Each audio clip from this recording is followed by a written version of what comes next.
बिस्मिल्लाहिर्रहमानिर्रहीम। शुरू करता हूँ उस कबीर खुदा का नाम लेकर जो कबीर खुदा बड़ा ही मेहरबान और निहायत रहम वाला है। परंतु विश्व के किसी भी मुसलमान को, मुल्ला मौलवी काजी को या उलेमाओं को इस बात का तनिक भी इल्म नहीं है, ज्ञान नहीं है कि वो कादिर अल्लाह कौन है, वो सुप्रीम गॉड कौन है, अल्लाहु अकबर कौन है। पूरे विश्व का मुसलमान समाज जिसे अपना खुदा मानकर, अल्लाह मानकर पूज रहा है, इबादत कर रहा है, दरअसल वो शैतान है। शैतान काल की इबादत पूरा विश्व का मुसलमान समाज कर रहा है। वो अल्लाह कौन है, कैसा है, कैसे वो धरती पर आता है, कैसे आत्माओं तक अपना ज्ञान पहुंचाता है, वो कैसा दिखाई देता है, कैसे उसकी सच्ची इबादत प्राप्त होगी, इन तमाम बातों की जानकारी वो अल्लाह ताला कादिर अल्लाह सुभान अल्लाह स्वयं ही धरती पर मनुष्य रूप में प्रकट होकर संत साधु के रूप में, दरवेश के रूप में, जिंदा बाबा के रूप में, सतगुरु के रूप में बाखबर बनकर, तत्वदर्शी संत बनकर वो अपना ज्ञान स्वयं ही प्रचारित करता है। और वर्तमान में वो कादिर अल्लाह भारत की पावन धरती पर अपना कार्य कर रहा है। और उस अल्लाह ने स्वयं ही आकर अपनी जानकारी देनी पड़ी, क्योंकि उस कादिर अल्लाह के विषय में यहां का कोई भी प्राणी, कोई भी फरिश्ता, कोई भी देवता जानकारी नहीं दे सकता है। इसलिए उस कादिर अल्लाह ने, अल्लाह ताला ने 7वें आसमान से, सचखंड से चलकर स्वयं ही धरती पर आकर अपना ज्ञान बताना पड़ता है। तो भाई और बहनों, उस कादिर अल्लाह का जयकारा लगाते हुए आज का वीडियो हम शुरू करते हैं। बिस्मिल्लाहिर्रहमानिर्रहीम। शुरू करता हूं उस कबीर खुदा का नाम लेकर जो कबीर अल्लाह बड़ा मेहरबान निहायत रहम वाला है। परम पिता परमात्मा, सारी सृष्टि के रचनहार, कुल मालिक, असंख्य ब्रह्मांडों के स्वामी, जगत गुरु, तीनों लोकों में प्रवेश करके सबका भरण पोषण करने वाले राजाधिराज, आत्माधार, नाथों के नाथ, देवों के देव महादेव, सर्वेश्वर, महेश्वर, मृत्युंजय, अजरो अमर, आदि अनादि, सनातनी प्रभु, जगत पिता जगदीश्वर, श्री श्री 1008 की उपाधि के वास्तविक अधिकारी, अकाल मूर्त सौद स्वरूपी राम वासुदेव सर्वगतम ब्रह्म, परम पूज्य, प्रथम पूज्य, परम संत, परम पुरुष, परम धनी, परम दयालु, सत्य कबीर, हक्का कबीर, अल्लाहु कबीर, अल्लाहु अकबर, बाखबर अल्लाह ताला, जगत के तारणहार, जगत के मुक्तिदाता, जगत के जगन्नाथ, हारे के सहारे, हिंदुओं के राम, मुसलमानों के अल्लाह, सिखों के वाहिगुरु, ईसाइयों के मसीह, दया के सागर दया निधि, करुणा के सागर करुणा निधि, स्वयंभू परिभू, संकट मोचन, कष्ट हरण, मंगल करण, दुख भंजन, अविगत कबीर, निर्विकार निर्विषम परमात्मा, अलय अलेख सतगुरु, आदि अनादि सतगुरु, असली मर्यादा पुरुषोत्तम, असली राम, असली कृष्ण, असली घनश्याम, असली मुरारी, राजाओं के राजा, महाराजाओं के महाराजा, शहंशाहों के शहंशाह, सम्राटों के सम्राट, भगवानों के भगवान, अल्लाहों के अल्लाह, प्रभुओं के प्रभु, मसीहाओं के मसीह, सच्चे वाहिगुरु, बाबाओं के बाबा, पीरों के पीर, सेठों के सेठ, जगत सेठ, सावड़सा सेठ, सर्वगुण संपन्न, अनंत कोटि कलाओं के स्वामी, अनंत कोटि ब्रह्मांडों के नायक, योगियों में महायोगी, ध्यानियों में महाध्यानी, सिद्धों में परम सिद्ध, ज्ञानियों में तत्व ज्ञानी, ब्रह्म ज्ञानी, महाज्ञानी, परम ज्ञानी, सर्वश्रेष्ठ ज्ञानी, विज्ञानी, युवा कबीर, समर्थ कबीर, असंवाद, अमित ओझा, सच्चे रहनुमा, करीम अल्लाह, सुभान अल्लाह, दुनिया के अंतिम पैगंबर, 8 सितंबर 1951 से गांव धनाना, जिला सोनीपत, हरियाणा, भारतवर्ष की पावन भूमि पे प्रकट रियल कल्कि भगवान श्री नारायण साकार हरि, श्री बाबा साहेब नूर अनंत परमात्मा, संत श्रोमणी सतगुरु रामपाल जी परमेश्वर जी के चरण कमल में लाइव वीडियो देख रहे आप और हम सभी भाई बहनों का अनंत कोटि दंडोत प्रणाम।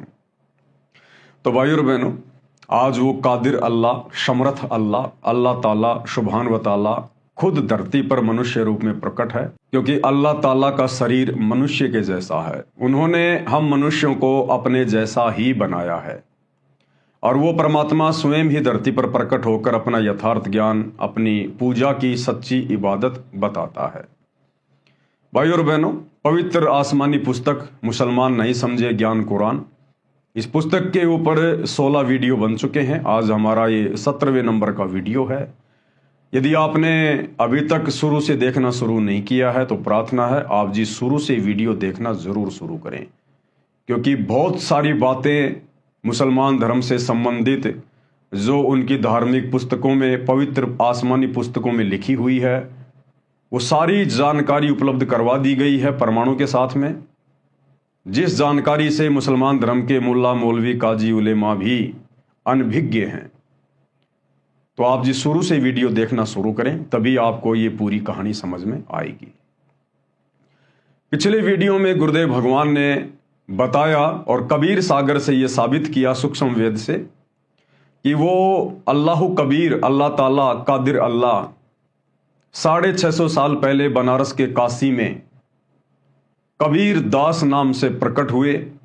120 साल उन्होंने लीला की और 64 करोड़ हिंदू मुस्लिम उस समय उनके भगत हुए, उनके शिष्य हुए, शागिर्द हुए, और हजारों की संख्या में परमात्मा ने चमत्कार किए, जिन चमत्कारों को देखकर हिंदू मुसलमान सभी उनके शागिर्द बन गए। यहाँ तक कि दिल्ली का बादशाह सिकंदर लोदी भी कबीर परमात्मा का शिष्य बन गया। तो मुसलमान भाइयों की इस गलत धारणा को गुरुदेव ने खंडित किया।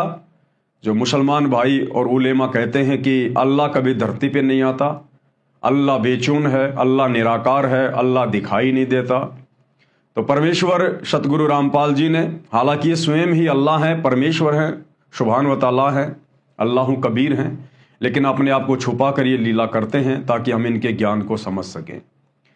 तो उन्होंने साबित किया कि 650 साल पहले भी कबीर परमात्मा भारत देश की पावन भूमि पर प्रकट हुए, 120 साल तक रहे और 64 लाख आत्माओं को अपना शिष्य बनाया, उनको अपना ज्ञान दिया।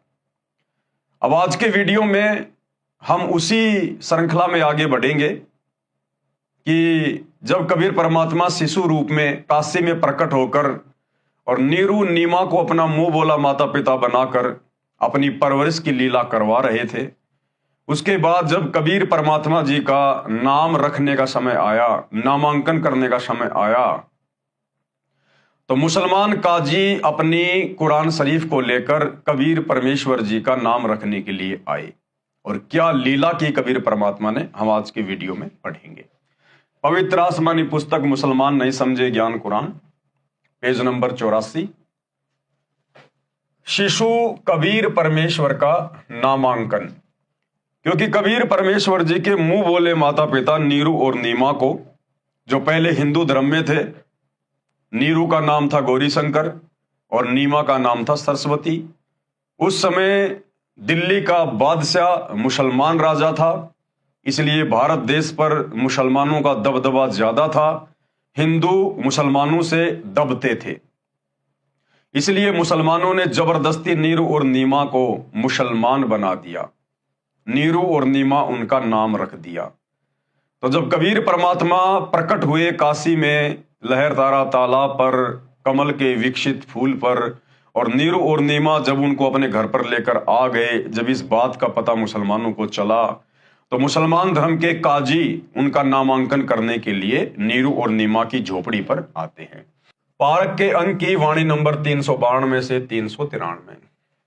गरीब काजी गए कुरान ले, धर लड़के का नाम, अक्सर अक्सर मैं फूरा, धन्य कबीर बलि जाऊं मैं। काजी अपनी कुरान शरीफ को लेकर और नीरू और नीमा के बच्चे का, जो कि स्वयं परमात्मा उनके घर में आए हुए थे लीला करने के लिए, उनका नाम रखने के लिए आ गए 2 पैसे के लालच में। और कबीर परमेश्वर ने ऐसी लीला दिखाई, उस पूरी कुरान के अंदर जो भी पेज वो काजी खोले नाम रखने के लिए, पूरी कुरान के अंदर कबीर कबीर कबीर कबीर कबीर कबीर, परमात्मा ने यही दिखाया पूरी कुरान के अंदर। तो गरीबदास जी कहते हैं, मैं अपने ऐसे समर्थ कबीर परमात्मा के ऊपर बलि बलि जाऊं, कुर्बान हो जाऊं मैं। गरीब सकल कुरान कबीर है, हरफ लिखे जो लेख, काशी के काजी कहें गई दीन की टेक। पूरी कुरान में कबीर परमात्मा ने कबीर कबीर कबीर कबीर ही नाम लिखे हुए दिखा दिए। और वो काशी के काजी जो परमात्मा का नामांकन करने आए थे कुरान को पटक कर कि भाई इस बच्चे में तो कोई प्रेत आत्मा है, क्योंकि वो परमात्मा की महिमा को क्या समझे नादान, और कहा कि इस बच्चे में कोई प्रेत आत्मा है, इन्होंने तो हमारी कुरान को भी भ्रष्ट कर दिया। वहीं कुरान को पटक के काजी भाग गए। सरलार्थ, नीरू तथा नीमा पहले हिंदू ब्राह्मण ब्राह्मणी थे, इस कारण लालचवश ब्राह्मण लड़के का नाम रखने आए। उसी समय काजी मुसलमान अपनी पुस्तक कुरान शरीफ को लेकर लड़के का नाम रखने के लिए आ गए। उस समय दिल्ली में मुगल बादशाहों का शासन था जो पूरे भारतवर्ष पर शासन करते थे, जिस कारण हिंदू समाज मुसलमानों से दबता था। काजियों ने कहा लड़के का नामकरण हम मुसलमान विधि से करेंगे, अब ये मुसलमान हो चुके हैं। ये कहकर काजियों में मुख्य काजी ने कुरान शरीफ पुस्तक को कहीं से खोला। उस पृष्ठ पर प्रथम पंक्ति में प्रथम नाम कबीरन लिखा था। काजियों ने सोचा कबीर नाम का अर्थ बड़ा होता है, इस छोटे जाति जुलाहे अर्थात धानक के बालक का नाम कबीर रखना शोभा नहीं देगा। वो अपने स्वार्थ के लिए आए थे और कबीर नाम को इन्होंने बड़ा कहकर संबोधित कर रखा है। ये अरबी का शब्द बताया गुरुदेव ने, कबीर का मतलब बड़ा, और बड़ा तो है ही भाई, क्योंकि कबीर भगवान सबसे बड़ा है, इसलिए अर्थ भी उसका बड़ा ही है।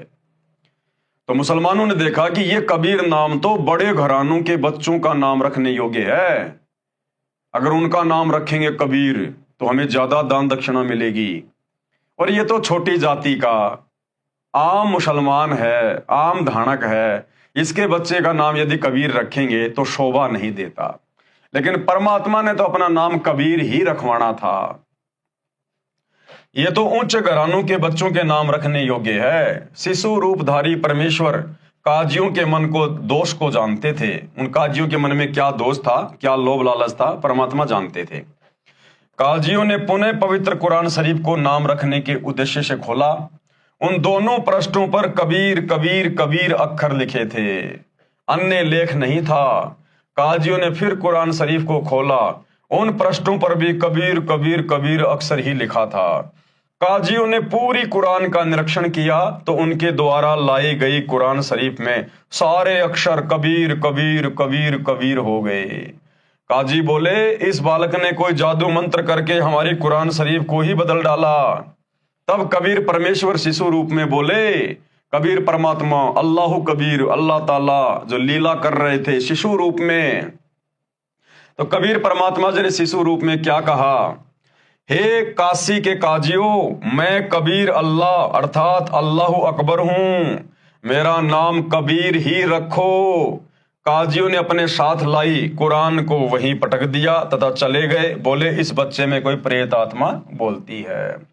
परमात्मा ने कहा भैया इस कलयुग में मेरा कबीर नाम ही चलेगा, तुम चाहे कितनी कोशिश कर लो, मेरा कबीर नाम ही रहेगा। तो काजी समझ नहीं पाए परमात्मा की लीला को और उल्टा परमात्मा में दोष देखकर कि इसमें कोई प्रेत आत्मा बोलती है, कुरान को वहीं पटक कर कि इसने तो हमारी कुरान को भी खंडित कर दिया और चले गए। उसके बाद शिशु कबीर देव द्वारा कुंवारी गाय का दूध पीना। वेदों में जो परमात्मा की महिमा लिखी हुई है कि जब वो परमात्मा पृथ्वी पर शिशु रूप में प्रकट होता है अपनी लीला करने के लिए, उस समय परमात्मा की परवरिश कवारी गायों के दूध से होती है। पारक के अंक की वाणी नंबर 394 से 327।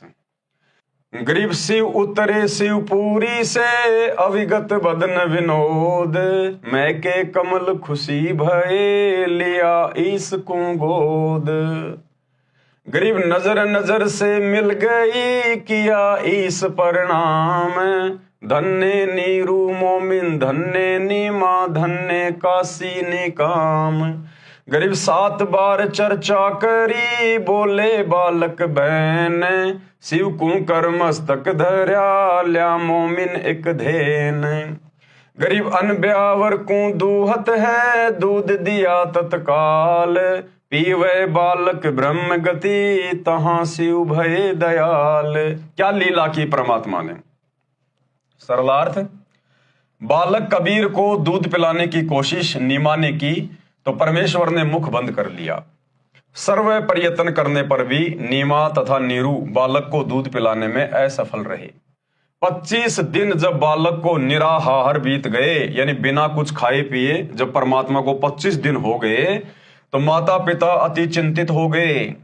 24 दिन से नीमा तो रो रो कर विलाप कर रही थी, सोच रही थी ये बच्चा कुछ भी नहीं खा रहा है, यह मरेगा। लेकिन भाई वो मरने वाला नहीं था, वो तो अविनाशी उनके घर में प्रकट हुआ था।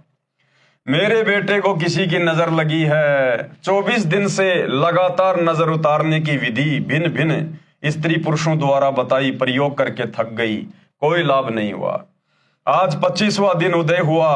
माता नीमा रात्रि भर जागती रही तथा रोती रही कि पता नहीं ये बच्चा कब मर जाएगा, मैं भी साथ ही फांसी पर लटक जाऊंगी, मैं इस बच्चे के बिना जीवित नहीं रह सकती। बालक कबीर का शरीर पूर्ण रूप से स्वस्थ था तथा ऐसे लग रहा था जैसे बच्चा प्रतिदिन 1 किलोग्राम 1 सेर दूध पीता हो। परंतु नीमा को डर था कि बिना कुछ खाए पिए ये बालक जीवित नहीं रह सकता, ये कभी भी मृत्यु को प्राप्त हो सकता है। ये विचार करके चिंतित थी। भगवान शंकर के साथ साथ निराकार प्रभु की भी उपासना तथा उससे की गई प्रार्थना जब व्यर्थ रही तो अति व्याकुल होकर रोने लगी। उसके बाद परमात्मा ने क्या लीला करी। भगवान शिव एक ब्राह्मण ऋषि का रूप बनाकर नीरू की झोपड़ी के सामने खड़े हुए। अब भाई और बहनों, सारे के सारे खेल कबीर परमात्मा ही करता है। वो भगवान शंकर का रूप भी इसी कबीर परमेश्वर अल्लाह कबीर ने धारण किया, क्योंकि कबीर परमेश्वर अपनी लीलाओं में किसी देवी देवताओं को शामिल नहीं करता है। ये समर्थ है, परमात्मा अनंत कोटि कलाओं का स्वामी है। ये अनंत करोड़ रूप धारण कर सकता है। परमात्मा अनंत कोटि कलाओं का स्वामी है।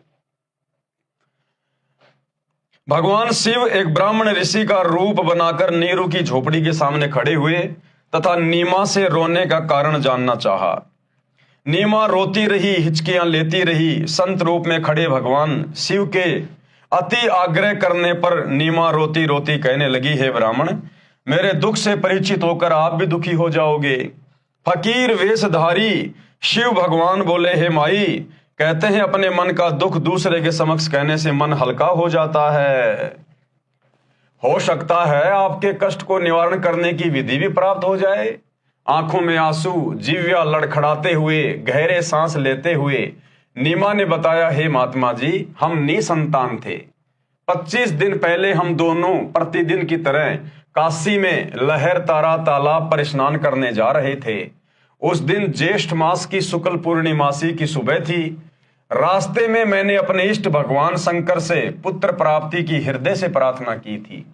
मेरी पुकार सुनकर दीन दयाल भगवान शंकर जी ने उसी दिन एक बालक लहर तारा तालाब में कमल के फूल पर हमें दे दिया। शंकर भगवान ने नहीं दिया, ये तो स्वयं सारी सृष्टि का भोलेनाथ, सारी सृष्टि का महादेव, देवों का देव स्वयं ही उनके घर पर प्रकट हुआ। बच्चे को प्राप्त करके हमारे हर्ष का कोई ठिकाना नहीं रहा। ये हर्ष अधिक समय तक नहीं रहा। इस बच्चे ने दूध नहीं पिया। सारे प्रयत्न करके हम थक चुके हैं। आज इस बच्चे को 25वां दिन है, कुछ भी आहार नहीं किया। ये बालक मरेगा, इसके साथ ही मैं आत्महत्या करूंगी। मैं इसकी मृत्यु की प्रतीक्षा कर रही हूं। सारी रात्रि बैठकर तथा रो रो कर व्यतीत की है। मैं भगवान शंकर से प्रार्थना कर रही हूं कि हे भगवान, इसे अच्छा तो ये बालक ना देते। अब इस बच्चे में इतनी ममता हो गई है कि मैं इसके बिना जीवित नहीं रह सकूंगी। नीमा के मुख से सर्व कथा सुनकर साधु रूपधारी भगवान शंकर ने कहा, आपका बालक मुझे दिखाइए। नीमा ने बालक को पालने से उठाकर ऋषि के समक्ष प्रस्तुत किया। नीमा ने बालक को साधु के चरणों में डालना चाहा। बालक हवा में उठा। दोनों प्रभुओं के आपस में दृष्टि मिली। भगवान शंकर जी ने शिशु कबीर जी को अपने हाथों में ग्रहण किया तथा मस्तिष्क की रेखाएं व हस्त रेखाएं देखकर बोले, नीमा, आपके बेटे की लंबी आयु है, ये मरने वाला नहीं है। देख कितना स्वस्थ है, कमल जैसा चेहरा खिला है। नीमा ने कहा कि हे विप्रवर, बनावटी शांतवना से मुझे संतोष होने वाला नहीं है। बच्चा दूध पिएगा तो मुझे सुख की सांस आएगी। 25 दिन के बालक का रूप धारण किए परमेश्वर कबीर जी ने भगवान शिव से कहा, हे भगवान, आप इन्हें कहो एक कुंवारी गाय लाए, आप उस कुंवारी गाय पर अपना आशीर्वाद भरा हाथ रखना, वह दूध देना प्रारंभ कर देगी।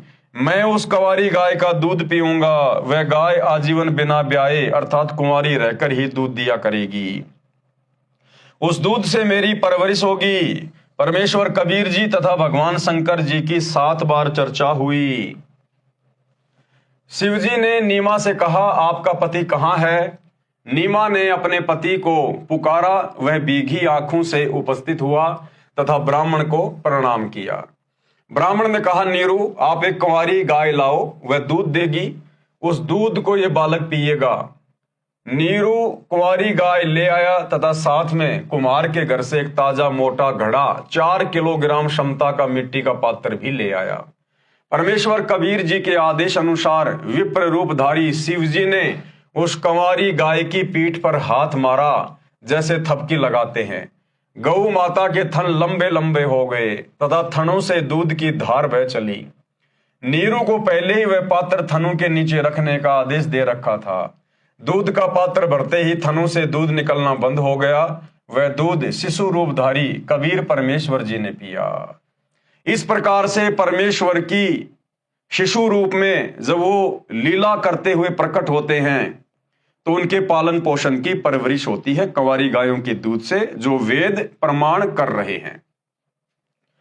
नीरू नीमा ने ब्राह्मण रूपधारी भगवान शिव के चरण लिए तथा कहा, आप तो साक्षात भगवान शिव के रूप हो, आपको भगवान शिव ने हमारी पुकार सुनकर भेजा है।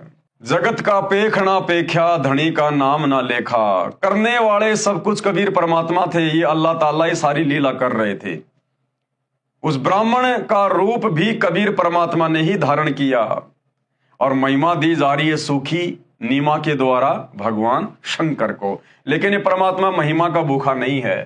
जब वो ठीक का समय आता है जो इन्होंने निर्धारित किया होता है, उस समय पूरे विश्व में एकमात्र इस कबीर भगवान सतगुरु रामपाल जी की ही महिमा शेष रह जाती है, बाकी सबकी महिमा फीकी पड़ जाती है और वो समय अब आ चुका है। हम निर्धन व्यक्ति आपको क्या दक्षिणा दे सकते हैं? हे विप्र, 24 दिनों से हमने कोई कपड़ा भी नहीं बुना है। विप्र रूपधारी भगवान शंकर बोले, साधु भूखा भाव का, धन का भूखा नहीं, जो है भूखा धन का वो साधु भी नहीं। अब ये वाणी किसकी है भाई और बहनों? ये कबीर परमात्मा की वाणी है। तो अंत में जो ब्राह्मण वेश धारण करके आया था और उसने कहा कि साधु भूखा भाव का, धन का भूखा नहीं, जो कोई धन का भूखा वो साधु भी नहीं। तो ये वाणी ये साबित करती है कि ब्राह्मण के वेश में भगवान शंकर नहीं थे, स्वयं कबीर परमात्मा ही थे। ये संकेत छोड़ दिया परमात्मा ने लास्ट में ये वाणी बोलकर। ये कहकर विप्र रूपधारी शिव जी ने वहां से प्रस्थान किया। यही प्रमाण वेदों में है कि परमात्मा शिशु रूप में प्रकट होकर लीला करता है, तब उनकी परवरिश कुंवारी गायों के दूध से होती है। और कहां प्रमाण है? ऋग्वेद मंडल नंबर 9 सूक्त 1 मंत्र 9। अभी इमम अधन्य उत शृणंति धेनव शिशुम सोम इंद्रियाय पातवे। अभी इमम अधन्य उत शृणंति धेनव शिशुम सोमम इंद्राय पातवे। परमात्मा ने शब्दों का अर्थ भी लिखा हुआ है और भावार्थ किया है गुरुदेव ने इस श्लोक का। पूर्ण परमात्मा अमर पुरुष जब लीला करता हुआ बालक रूप धारण करके स्वयं प्रकट होता है, सुख सुविधा के लिए जो आवश्यक पदार्थ शरीर वृद्धि के लिए चाहिए वह पूर्ति कुंवारी गायों द्वारा की जाती है। अर्थात उस समय अधन्नी धेनु यानी कुंवारी गाय अपने आप दूध देती है, जिसे उस पूर्ण प्रभु की परवरिश होती है। और भाई और बहनों देखो, इस शैतान ने तो हमारे कर्म फुड़वाने से मतलब है। ये काल, ये शैतान जिसे मुसलमान धर्म के भाई बहन अपना अल्लाह मानते, अपना खुदा मानते हैं, जिसने हजरत मोहम्मद के ऊपर कुरान शरीफ की आयतें नाजिल की, ये शैतान है। और शैतान का तो एक ही काम है भाई और बहनों, हम जीवों के कर्म फुड़वाना। और देखो किस प्रकार से इन्होंने मुसलमान समाज को लपेट लिया, बहुत भयंकर तरीके से। यदि वर्तमान में धरती पर सबसे ज्यादा कोई पाप का भागी बन रहा है, सबसे ज्यादा अगर किसी के कर्म फोड़े जा रहे हैं शैतान के द्वारा, तो मुसलमान भाई बहनों के। भाई और बहनों, परमात्मा ने 6 दिन में सृष्टि रची, जो भी आदेश देना था दे दिया। उसके बाद अपने 7वें आसमान ओरिजिनल जन्नत सतलोक में सिंहासन पर जाकर बैठ गए। परमात्मा ने मनुष्यों को क्या खाना है वो भी आदेश दे दिया, पशु पक्षियों को क्या खाना है वो भी आदेश दे दिया। बाइबल उत्पत्ति अध्याय 1 साफ साफ लिखा हुआ है। उसके बाद ये जो मांस खाने का आदेश है ये सब शैतान का है, शैतान के द्वारा भेजे गए फरिश्तों का है। अब शैतान ने क्या किया भाई और बहनों, मुसलमान धर्म में गाय के मांस को काटकर खाना अति उत्तम साबित करवा दिया कि गाय को कलमा पढ़ते हुए काटो और उसके बाद वो प्रसाद बन जाता है, मांस नहीं रहता, फिर उसको खाने से हमें पाप नहीं लगता और गाय की आत्मा जन्नत में चली जाएगी। इस काल ने ये भयंकर कुक्रम इस मुसलमान धर्म में क्यों शुरू करवाया? इनके कर्म फुड़वाने के लिए। क्योंकि गाय ठीक है, वैसे एक जानवर है, एक पशु है गाय भी, लेकिन गाय को सुरधेनु कहा जाता है, देवताओं की जो है गाय कहा जाता है। गाय के शरीर में सभी देवी देवताओं का निवास समझा जाता है। और दूसरी बात, वो कबीर परमात्मा कादिर अल्लाह ताला जब धरती पर लीला करने के लिए शिशु रूप में प्रकट होता है तो उस परमेश्वर की परवरिश गाय के दूध से होती है, कवारी गाय के दूध से, बछिया के दूध से। यानी 84 लाख योनियों में जितने भी पशु पक्षी हैं, परमात्मा ने केवल एक गाय को चुना और शैतान ने उसी गाय को कटवाना शुरू करा दिया मुसलमानों से, उसी गाय को। तो सोचिए भाई और बहनों, ये मुसलमान समाज गाय का मांस खाकर, जिस गाय के दूध से कबीर परमात्मा के परवरिश की लीला पूरी होती है, उस गाय के मांस को खाना, उस गाय को काटना, जीव हत्या करना कितना बड़ा पाप का भागी बनाएगी, सोच भी नहीं सकते। तो शैतान ने तो केवल कर्म फुड़वाने से मतलब है, कर्म फुड़वाने से मतलब। नीरू को धन की प्राप्ति। अब नीरू नीमा के सामने सबसे बड़ी समस्या ये आ गई कि भाई अब घर परिवार कैसे चले, पालन पोषण कैसे हो। पहले तो दोनों ही थे, अब बच्चे की जिम्मेदारी भी आ गई और पिछले 25-30 दिनों से उन्होंने कोई काम भी नहीं किया, अपने बच्चे की चिंता में लगे रहे कि ये कुछ खा नहीं रहा, कुछ पी नहीं रहा, दिन रात उसी की चिंता में। तो महीने भर से उन्होंने कोई काम भी नहीं किया। तो परमेश्वर ने क्या लीला की, और ये कथा आप और हमें एक छोटी सी शिक्षा भी देगी भाई और बहनों, बहुत अच्छी शिक्षा देगी जो हमें हिम्मत प्रदान करेगी। बालक की प्राप्ति से पहले दोनों जने पति पत्नी मिलकर कपड़ा बुनते थे। 25 दिन बच्चे की चिंता में कपड़ा बुनने का कोई कार्य ना कर सके, जिस कारण से कुछ कर्ज नीरू को हो गया। यानी नीरू ने 25 दिन तक कोई काम नहीं किया, तो अपने अड़ोसियों पाड़ोसियों से, जुलाहों से कुछ पैसे उन्होंने उधार लिए अपना घर चलाने के लिए, तो उनके ऊपर कर्जा हो गया। कर्ज मांगने वाले भी उसी 25वें दिन आ गए। देखो भाई और बहनों, बहुत बड़ी शिक्षा है, बहुत बड़ी शिक्षा। जो भाई बहन छोटी छोटी बातों को लेकर अपने मन में निराश हो जाते हैं, उदास हो जाते हैं, मन में दोष पाल बैठते हैं, अंदर से टूटना शुरू हो जाते हैं, घबरा जाते हैं, उन भाई बहनों को शिक्षा लेनी चाहिए। आप और हम कबीर परमात्मा की भक्ति कर रहे हैं, जो कबीर परमात्मा नीरू और नीमा के घर पर प्रकट हुए थे, जिनकी हम एक कथा सुन रहे हैं, अमर कथा। भगवान जिनके घर में उनके बच्चे के रूप में प्रकट हो गया। आप और हम बहुत सारे भाई बहन तो अभी तक अपने गुरुदेव भगवान के साक्षात दर्शन भी नहीं कर पाए, उनके चरणों को स्पर्श करने का मौका भी नहीं मिला, और ना जाने आगे मिलेगा या नहीं मिलेगा 2028 के बाद। और वो कबीर परमात्मा नीरू और नीमा की गोद में दिन रात खेल रहा है, उनके सीने से लगा हुआ है। यानी आने वाले समय में 2028 के बाद जब इस कबीर परमात्मा की महिमा पूरे विश्व में प्रकट होगी, सतगुरु रामपाल जी भगवान की, तो हो सकता है लोगों को इनके चरण स्पर्श करने का भी उम्र मौका ना मिले। किलोमीटर 2 किलोमीटर दूर से ही हो सकता है दर्शन करने पड़े, और दर्शन करने का नंबर भी हो सकता है साल 6 महीने में एक बार आए, या फिर टीवी चैनलों पे ही आशीर्वाद लेना पड़े। वो कबीर भगवान नीरू और नीमा की गोद में दिन रात 24 घंटे उनके सीने से लगकर और उनको असीम शांति प्रदान कर रहा है। उनके घर में उनके बच्चे के रूप में जब चाहो प्यार करो, लाड करो, सीने से लगाओ। और उसके बाद भी वो माता पिता कितने दुखी, कितने परेशान, कितने चिंतित। कर्जा उनके ऊपर हो गया और मांगने वाले बार बार उनको धमकी देके जा रहे हैं कि फला फला दिन यदि हमारा पैसा नहीं दिया तो देख लेना, फिर झोपड़ी से बाहर निकाल देंगे। तो सोचिए, जिनके घर में सारी सृष्टि का भगवान परमात्मा कादिर अल्लाह, अल्लाहू अकबर बैठा हुआ है, जिसने पूरी सृष्टि को बनाया अपने एक शब्द से, इतना समर्थ वो जगत सेठ उस झोपड़ी में बैठा है नीरू नीमा की गोद में, और उस नीरू नीमा को लोग परेशान कर रहे, दुखी कर रहे हैं, उनके ऊपर कर्जा हो गया। सबसे ज्यादा गरीब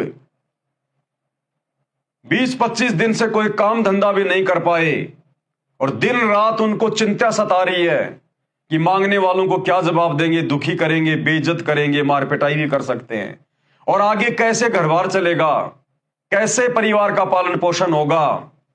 कितनी चिंता उन माता पिता को जिनके घर में भगवान बैठा। तो आप और हम भगत भाई बहनों ने ये शिक्षा लेनी है। ये ना सोचना कि हम सतगुरु रामपाल जी भगवान इस कबीर परमात्मा की शरण में आ गए, घर में दरबार लगा लिया, तो कबीर परमात्मा एक ही दिन में हमारे भंडारे भर देगा, या एक ही दिन में परमात्मा हमें सारी चिंताओं से मुक्त कर देगा। ये तो कर सकता है, इसका नाम चिंतामणि है, चिंता हरण है, कष्ट हरण है, मंगल करण है, दुख भंजन है। ये तो एक सेकंड भी ना लगाए परमात्मा। लेकिन आप और हमारे कर्म युगों युगों से इस शैतान ने इतने बिगाड़ रखे हैं, अब वो धीरे धीरे सेट करने पड़ रहे हैं परमात्मा ने। तो हमने कभी भी अपने मन में ये दोष नहीं पालना है। यदि हमारे ऊपर छोटी मोटी कोई समस्या आ जाए, कोई कर्जा हो जाए, कोई उधार हो जाए, या अन्य कोई टेंशन बन जाए, छोटी मोटी कोई आपत्ति विपत्ति परेशानी आ जाए, तो हम भगत भाई बहनों ने अपने गुरुजी में और उनकी भक्ति में किसी प्रकार का कोई दोष शौपन में भी नहीं देखना है। ये परमात्मा अपने हिसाब से अपनी लीला करता है, ये अपने हिसाब से अपने भगत को चलाता है। ये तो एक सेकंड में अपने भक्तों को सेठ बना दे, लेकिन सेठ बना दिया, अगले दिन किसी के भाव इस भक्ति में नहीं रहेंगे। ये माया, ये धन, ये संपत्ति सबसे ज्यादा बाधा उत्पन्न करती है परमात्मा की भक्ति में। हमारे भाव नहीं बनने देगी, हमारी वो श्रद्धा नहीं बनेगी जो श्रद्धा परमात्मा बनवाना चाहते हैं। तो जिस घर में परमात्मा साक्षात प्रकट शिशु रूप में 24 घंटे माता पिता के सीने से लग के रहता है, और उस घर में समस्याओं का पहाड़ टूटा हुआ है, चिंताओं पर चिंताएं, एक चिंता हटती है दूसरी सामने आ जाती है, एक परेशानी समाप्त हुई दूसरी सामने आ जाती है। तो आप और हम भगत भाई बहनों ने वर्तमान में ज्ञान को आधार बनाकर अपनी आत्मा के कल्याण के लिए भक्ति करनी है। केवल सुख सुविधाओं को मद्देनजर रख के भक्ति पर नहीं लगे रहना है। जब समय आएगा, धीरे धीरे हमारी भक्ति आगे बढ़ेगी, परमात्मा हमसे प्रसन्न होंगे, उस समय परमात्मा हमारी सारी चिंताओं को भी समाप्त करेगा और हमें बिल्कुल एक नॉर्मल स्थिति में भी लेकर आएगा। तब तक हमने इंतजार करना है और विश्वास करना है। तो देखिए जिनके घर में परमात्मा, और उस घर की क्या हालत हो रही है। बालक की प्राप्ति से पहले दोनों जने पति पत्नी मिलकर कपड़ा बुनते थे। 25 दिन बच्चे की चिंता में कपड़ा बुनने का कार्य नहीं कर सके, यानी इतनी चिंता माता को, जिस कारण से कुछ उधार नीरू को हो गया, कर्ज हो गया। कर्ज मांगने वाले भी उसी 25वें दिन आ गए तथा बुरी भली कहकर चले गए। जिस घर में भगवान बैठा है उस घर में नीरू और नीमा को धमका के चले गए वो कर्जा मांगने वाले कि फला फला दिन यदि हमारा पैसा नहीं लौटाया तो हमसे बुरा और कोई नहीं होगा। अब सोचिए वो नीरू नीमा कितने ज्यादा दुखी होंगे, कितने ज्यादा परेशान होंगे, कितने चिंतित होंगे। कुछ दिन तक कर्ज न चुकाने पर यातना देने की धमकी सेठ ने दे डाली। धमकी भी दे गए कि फला फला दिन यदि हमारा पैसा नहीं दिया तो झोपड़ी खाली करवा देंगे, हम ध्यान रखना इस बात का। और उस समय उन नीची जाति वालों के साथ में कैसा दुर्व्यवहार किया जाता था, लाठियों से मार पिटाई कर दी जाती थी, क्योंकि उनकी कोई सुनने वाला भी नहीं था। तो सोचिए जिस घर में सेठ बैठा, जगत सेठ बैठा, साहूकार बैठा, पूरी दुनिया को असंख्य ब्रह्मांड भीख में देने वाला बैठा, और फिर भी वो माता पिता कर्जे में और चिंता में और मांगने वाले धमकियां दे दे के जा रहे हैं। तो आप और हमारे ऊपर यदि वर्तमान में थोड़ी बहुत कोई समस्या आ भी रही है भगवान की भक्ति लेने के बाद, तो हमने इन कथाओं को आधार बनाकर जीना है। दोनों पति पत्नी अति चिंतित हो गए, अपने बुरे कर्मों को कोसने लगे। एक चिंता का समाधान होता है, दूसरी तैयार हो जाती है। माता पिता को चिंतित देख बालक बोला, हे माता पिता, आप चिंता ना करो, आपको प्रतिदिन एक सोने की मोहर 10 ग्राम सोना पालने के बिछोने के नीचे मिलेगी। परमात्मा ने क्या समाधान निकाला कि रोजाना मेरे बिछोने के नीचे जहां मैं सोऊंगा वहां आपको एक सोने की मोहर मिलेगी रोजाना, और आप किसी के सामने जिक्र मत करना, आप किसी को बताना मत, और जितनी आवश्यकता हो उतना ही खर्च करना, बाकी पैसा धर्म भंडारे में लगा देना, अपने घर पे जमा मत करना। ये आदेश दे दिया शिशु रूप में अल्लाह कबीर ने, अल्लाह ताला ने अपने मुंह बोले माता पिता को। अब एक शिक्षा हमें और मिलेगी कि परमात्मा के वचन की अवहेलना करने का कितना बड़ा नतीजा निकलता है। तो परमेश्वर ने आदेश दे दिया कि ये सोने की मोहर आपको जो प्रतिदिन मिल रही है, आपने इसका जिक्र किसी के सामने नहीं करना। आप अपना कर्ज उतार कर, अपना तथा गऊ का खर्च निकालकर शेष बचे धन को धर्म कर्म में लगाना, कि पैसा घर में जमा मत करना, इस पैसे को धर्म कर्म में लगा देना, नहीं तो तुम्हारे लिए जहर बन जाएगा, ये विष बन जाएगा। उस दिन के पश्चात 10 ग्राम सोना प्रतिदिन नीरू के घर परमेश्वर कबीर जी की कृपा से मिलने लगा। यह प्रक्रिया 1 वर्ष तक चलती रही। परमेश्वर कबीर जी ने मोहर यानी सोने का सिक्का मिलने वाली लीला को गुप्त रखने को कहा था। आदेश दिया शिशु रूप में कबीर परमात्मा सतगुरु रामपाल जी भगवान ने कि ये बात किसी को बताना नहीं, इसको गुप्त रखना है आप लोगों ने। यह आदेश हो गया, नियम हो गया परमात्मा का। एक दिन नीमा की प्यारी सखी उस समय नीरू के घर पर आई जिस समय वह कबीर जी को जगाने का प्रयत्न कर रही थी। नीमा की सखी ने वह सोना मोहर देख ली तथा बोली, इतना सोना आपके घर कैसे आया? नीमा ने अपनी प्यारी सखी से सारा गुप्त भेद कह सुनाया कि हमें तो 1 साल से ये मोहर प्रतिदिन प्राप्त हो रही है। हमारे घर पर भाग्यशाली लड़का कबीर जब से आया है, हम तो आनंद से रहते हैं। जो आदेश दिया था शिशु रूप में कबीर परमात्मा अल्लाह कबीर सतगुरु रामपाल जी ने, ये सोना मिलने वाली बात आप किसी को बताना मत, गुप्त रखना इसको। लेकिन नीमा ने गलती कर दी और अपनी सखी को वो बातें बता दी। अगले दिन से वो सोना मिलना बंद हो गया और आजीवन उनको मेहनत मजदूरी करके जुलाहे का काम करके ही अपना भरण पोषण करना पड़ा। अगर वो परमात्मा के नियम में रहते, मर्यादा में रहते, तो आजीवन उसी प्रकार से आनंद उठाते, वो सुखी रहते। लेकिन अपने परमेश्वर का उन्होंने वचन तोड़ दिया। ठीक इसी प्रकार भाइयों और बहनों, आज वर्तमान में वही कबीर परमात्मा सतगुरु रामपाल जी के रूप में धरती पर प्रकट हैं।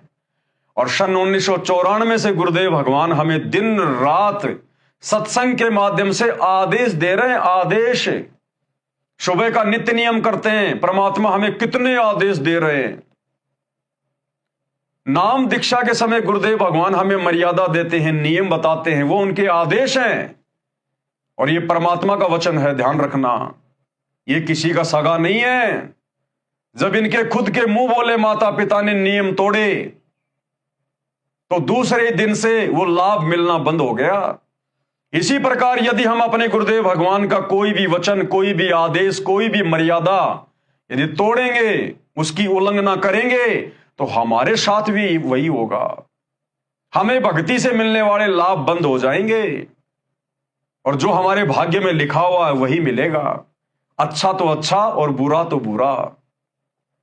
इसलिए हम भगत भाई बहनों ने, विशेषकर साध संगति से जुड़े हुए सत्सेवक भाई बहनों ने, यह गलती सौपन में भी नहीं करनी परमेश्वर के आदेश को तोड़ने की।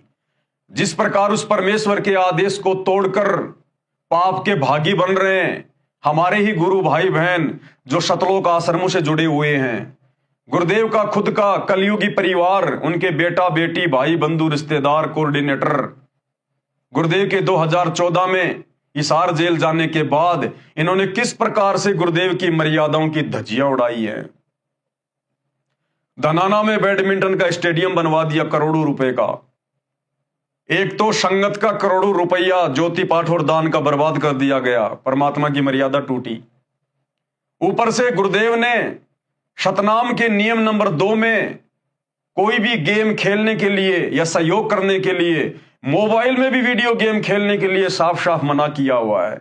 और गुरुदेव के कलयुगी परिवार वालों ने, उनके मुंह बोले बेटा बेटी, उनकी पत्नी, उनके रिश्तेदारों ने धनाना गांव में करोड़ों रुपए की लागत से बैडमिंटन का स्टेडियम बनवा दिया गांव वालों के लिए, अपने शवारत के लिए, ताकि गांव धनाना में जो आश्रम बन रहा है, इस लालच में धनाना गांव के लोग हमारा विरोध ना करें और हमारा आश्रम सही प्रकार से चल पड़े।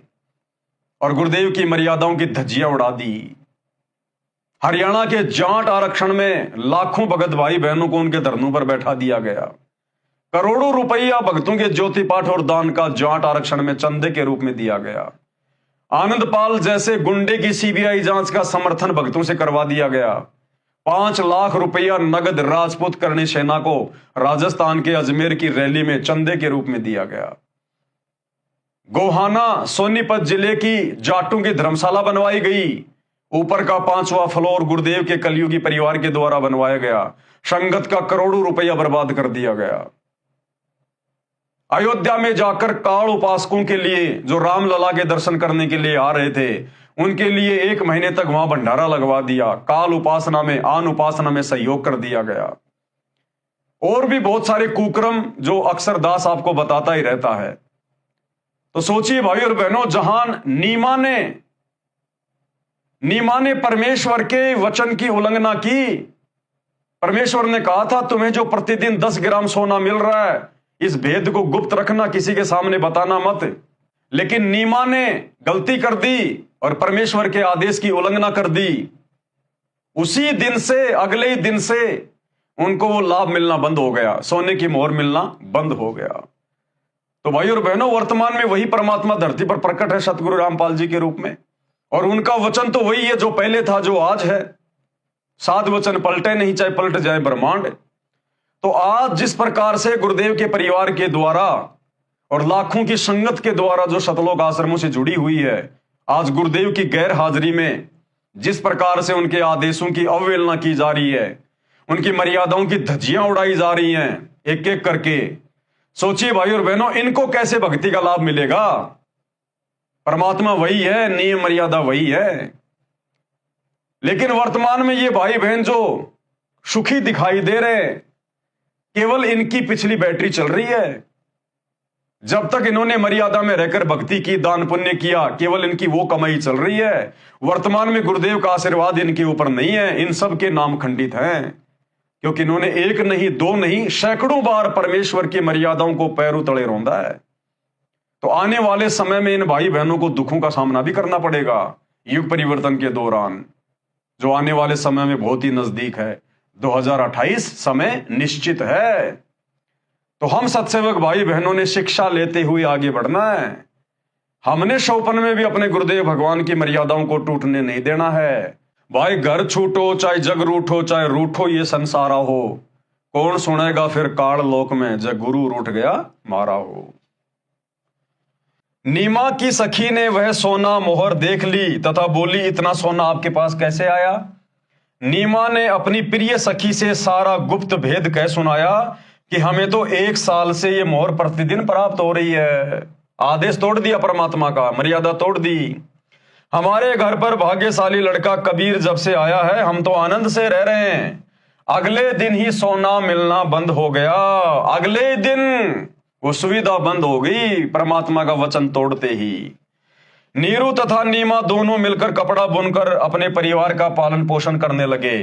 बड़ा होकर बालक कबीर भी पिता के काम में हाथ बटाने लगा। थोड़े ही समय में अधिक बुनाई करने लगा। शिशु कबीर की सुन्नत करने का असफल प्रयत्न। उसके बाद कबीर परमात्मा की सुन्नत करने का समय आया, क्योंकि मुसलमान धर्म में बच्चों की सुन्नत की जाती है, उनकी खतना की जाती है, उनका मानना है ये। अब ये सुन्नत की परंपरा कहां से शुरू हुई, कैसे शुरू हुई, इसके पीछे का भी एक इतिहास है जो सतगुरु रामपाल जी ने अपनी पुस्तक में लिख रखा है, सत्संगों में कह रखा है।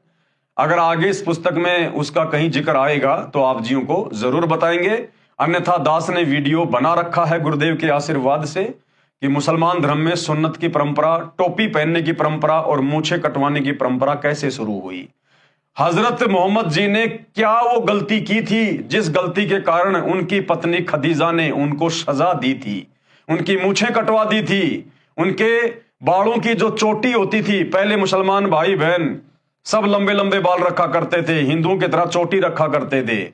तो हजरत मोहम्मद की पत्नी खदीजा ने नाराज होकर हजरत मोहम्मद को सजा देने के लिए उनकी चुटिया कटवा दी, उनकी मूछें कटवा दी, उनको बेइज्जत करने के लिए, और उनके लिंग के आगे की चमड़ी कटवा दी। ये सजा थी।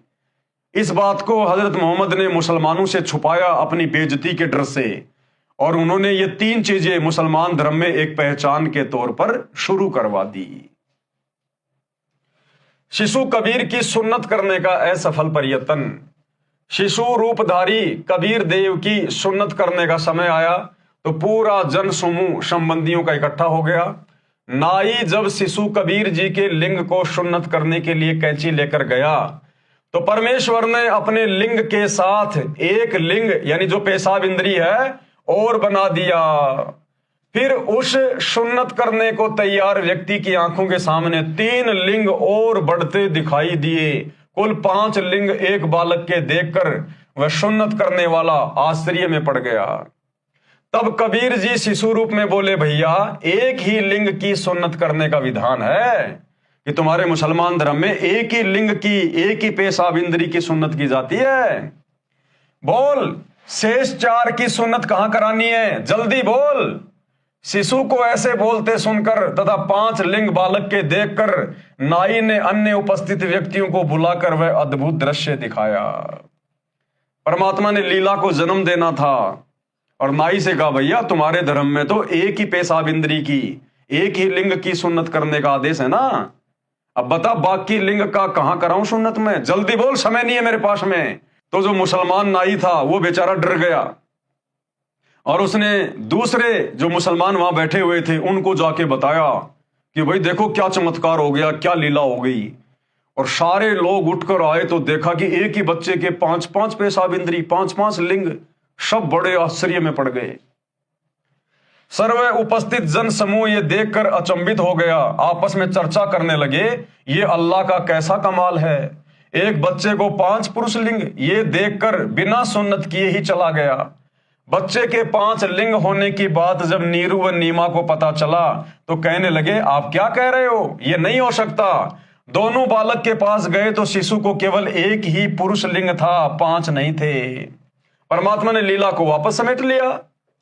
तब उन दोनों ने उन उपस्थित व्यक्तियों से कहा, नीरू और नीमा ने, आप क्या कह रहे थे, देखो कहां है, बच्चे के 5 लिंग केवल एक ही है। उपस्थित सभी व्यक्तियों ने पहले आंखों देखे थे 5 पुरुष लिंग तथा उस समय केवल एक ही लिंग यानी पेशाब इंद्री को देखकर आश्चर्यचकित हो गए।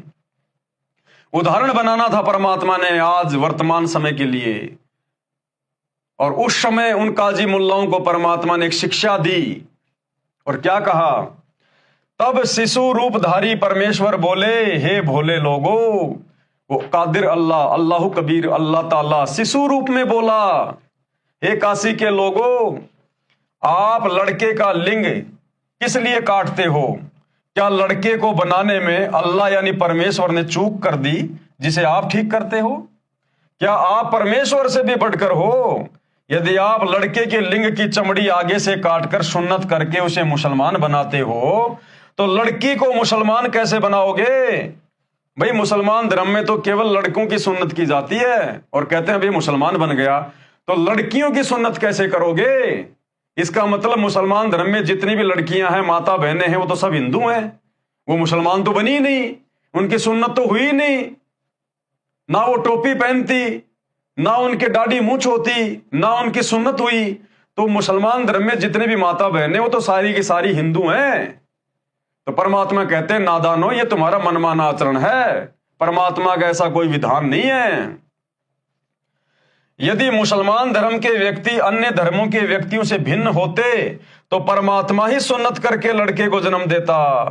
हे भोले इंसानों, परमेश्वर यानी अल्लाह के सब प्राणी हैं। कोई वर्तमान में मुसलमान समुदाय में जन्मा है तो वह मृत्यु उपरांत हिंदू या ईसाई धर्म में भी जन्म ले सकता है। इसी प्रकार अन्य धर्मों में जन्मे व्यक्ति भी मुसलमान धर्म व अन्य धर्म में जन्म लेते हैं। ये धर्म की दीवारें खड़ी करके आपसी भाईचारा नष्ट मत करो। ये सर्व काल ब्रह्म की चाल है। ये शैतान का षड्यंत्र है सारा का सारा, तुम्हें आपस में धर्म की जंजीरों में बांध कर बांटने का। कलयुग से पहले अन्य धर्म नहीं थे। कलयुग से पहले द्वापर युग में कोई धर्म नहीं था, ना हिंदू, ना मुसलमान, ना सिख, ना ईसाई। त्रेता युग में कोई धर्म नहीं था। सतयुग में कोई धर्म नहीं था। अगर भगवान ने ही हिंदू मुसलमान बना के भेजने होते तो सतयुग में भी मुसलमान होते।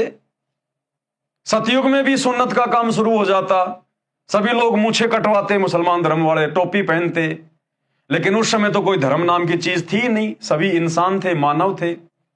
इस कलयुग में 3000 साल के अंदर अंदर इस शैतान ने, इस काल ने ये सारे धर्म खड़े कर दिए यहां पर हम इंसानों को आपस में बांटने के लिए। क्योंकि काल को, शैतान को पता था कि वो कबीर परमात्मा आएगा, उनका एग्रीमेंट है, इन जीव आत्माओं को भक्ति करवा कर सतलोक ले जाएगा। इससे पहले पहले मैं इनको इतना गंदा कर दूं, आत्मिक रूप से इतना मैला कर दूं, धर्म और जातियों की जंजीरों में इनको ऐसा जकड़ दूं कि जिस समय वो कबीर परमात्मा धरती पर प्रकट होगा संत रूप में, कोई भी उनकी बात को ना सुने और अपनी अपनी साधना को, इबादत को सच्चा मानकर और उसकी शरण से दूर रहें।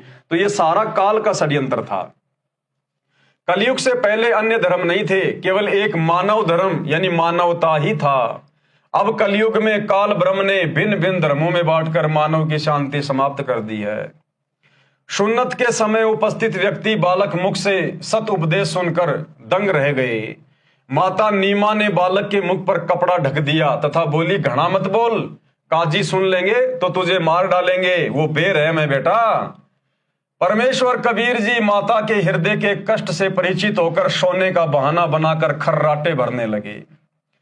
तब नीमा ने सुख की सांस ली तथा अपने सभी संबंधियों से प्रार्थना की कि आप किसी को मत बताना कि कबीर ने कुछ बोला है, कहीं मुझे बेटे से हाथ धोने पड़े। यानी इतनी चिंतित, जिसके घर में भगवान, घर में परमात्मा और प्रत्यक्ष दिखा रहा है चमत्कार कर करके। अरे भैया, महीने भर का बालक कभी बोलता है क्या? क्या इतने अच्छे अच्छे उपदेश देगा क्या? लेकिन फिर भी वो नहीं समझ पाए कि ये बालक कौन है, और फिर भी उसकी चिंता में कि कोई इसे मार ना दे, कोई इसे मेरे से छीन ना ले। ऋषि रामानंद सेऊ, सम्मन तथा नेकी व कमाली के पूर्व जन्मों का ज्ञान। ऋषि रामानंद जी का जीव सतयुग में विद्याधर ब्राह्मण था, जिसे परमेश्वर सत सुकृत नाम से मिले थे। त्रेता युग में वह वेदविद नामक ऋषि था, जिसको परमेश्वर मुनिंद्र नाम से शिशु रूप में प्राप्त हुए थे। तथा कमाली वाली आत्मा सतयुग में विद्याधर की पत्नी दीपिका थी। त्रेता युग में सूर्य नाम की वेदविग ऋषि की पत्नी थी। उस समय इन्होंने परमेश्वर को पुत्रवत पाला तथा प्यार किया। पंडित रामानंद जी, जिन्होंने 650 साल पहले जब ये कबीर परमात्मा शिशु रूप में प्रकट होकर लीला कर रहे थे, उस समय पंडित रामानंद जी ने कबीर परमात्मा के मुंह बोले गुरु की भूमिका की थी। यही पंडित रामानंद जी वाली आत्मा सतयुग में भी थी, त्रेता युग में भी थी। और जिस प्रकार कलयुग में 650 साल पहले नीरू और नीमा को कबीर परमात्मा की शिशु रूप में परवरिश करने का मौका मिला था, उसी प्रकार इस पंडित रामानंद जी वाली आत्मा को, और जो कमाली थी, जो परमात्मा की मुंह बोली बेटी थी, इन दोनों आत्माओं को सतयुग में और त्रेता युग में कबीर परमात्मा की शिशु रूप में परवरिश करने का मौका मिला था। उसी पुण्य के कारण ये आत्माएं परमात्मा को चाहने वाली थी। कलयुग में भी इनका परमेश्वर के प्रति अटूट विश्वास था। ऋषि रामानंद व कमाली वाली आत्माएं ही सतयुग में ब्राह्मण विद्याधर तथा ब्राह्मणी दीपिका वाली आत्माएं थी, जिन्हें ससुराल से आते समय कबीर परमेश्वर एक तालाब में कमल के फूल पर शिशु रूप में मिले थे। यही आत्माएं त्रेता युग में कौन? पंडित रामानंद की आत्मा और कमाली की आत्मा। त्रेता युग में वेदविग तथा सूर्या ऋषि दंपत्ति थे, जिन्हें परमेश्वर शिशु रूप में प्राप्त हुए थे। सम्मन तथा नेकी वाली आत्माएं द्वापर युग में काणु वाल्मीकि तथा उसकी पत्नी गोदावरी थी। नेकी और सम्मन ये दोनों द्वापर युग में जब परमात्मा करुणामय ऋषि के रूप में आए थे तो इन्होंने परमात्मा की परवरिश की लीला की थी। जिन्होंने द्वापर युग में परमेश्वर कबीर जी का शिशु रूप में पालन पोषण किया था, उसी पुण्य के फलस्वरूप परमेश्वर ने इन्हें अपनी शरण में लिया था।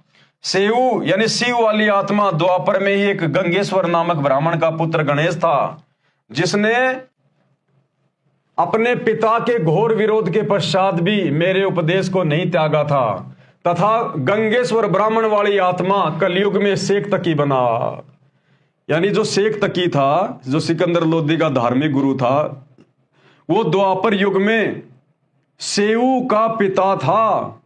शेख तकी वाली आत्मा द्वापर युग में सेऊ का पिता था, और द्वापर युग में भी ये शेख तकी की आत्मा जो गंगेश्वर नाम से था, ये कबीर परमात्मा का घोर विरोधी था, घोर विरोधी, और कलयुग में भी घोर विरोधी ही रहा। वह द्वापर युग से ही परमेश्वर का विरोधी था। गंगेश्वर वाली आत्मा शेख तकी को काल ब्रह्म ने फिर से प्रेरित किया, जिस कारण से शेख तकी यानी गंगेश्वर कबीर परमेश्वर जी का शत्रु बना। भगत श्री काणु तथा गोदावरी का गणेश माता पिता तुल्य सम्मान करता था।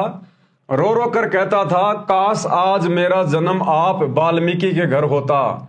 मेरे माता पिता काणु तथा गोदावरी भी गणेश से पुत्रवत प्यार करते थे, उनका मोह भी उस बालक में अत्यधिक हो गया था।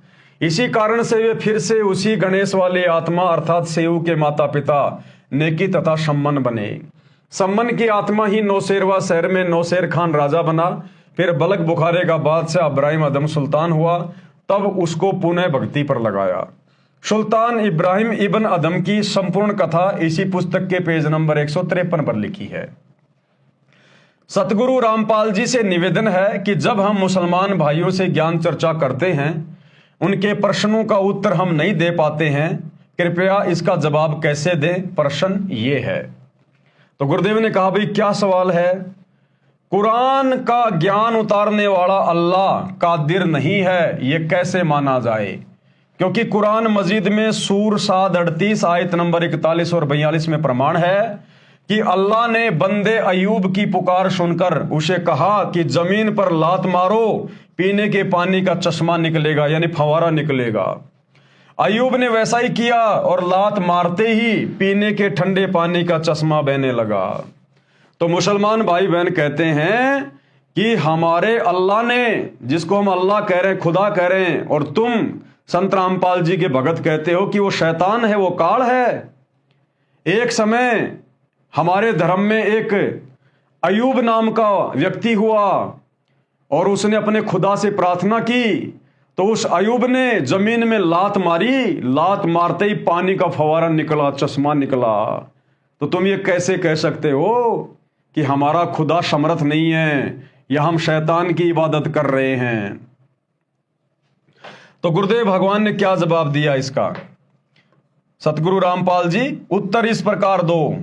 उत्तर आप जी इसी पुस्तक में सृष्टि रचना अध्याय में पढ़ें, उससे पता चलेगा कि कुरान का ज्ञान उतारने वाला किस स्तर का खुदा है।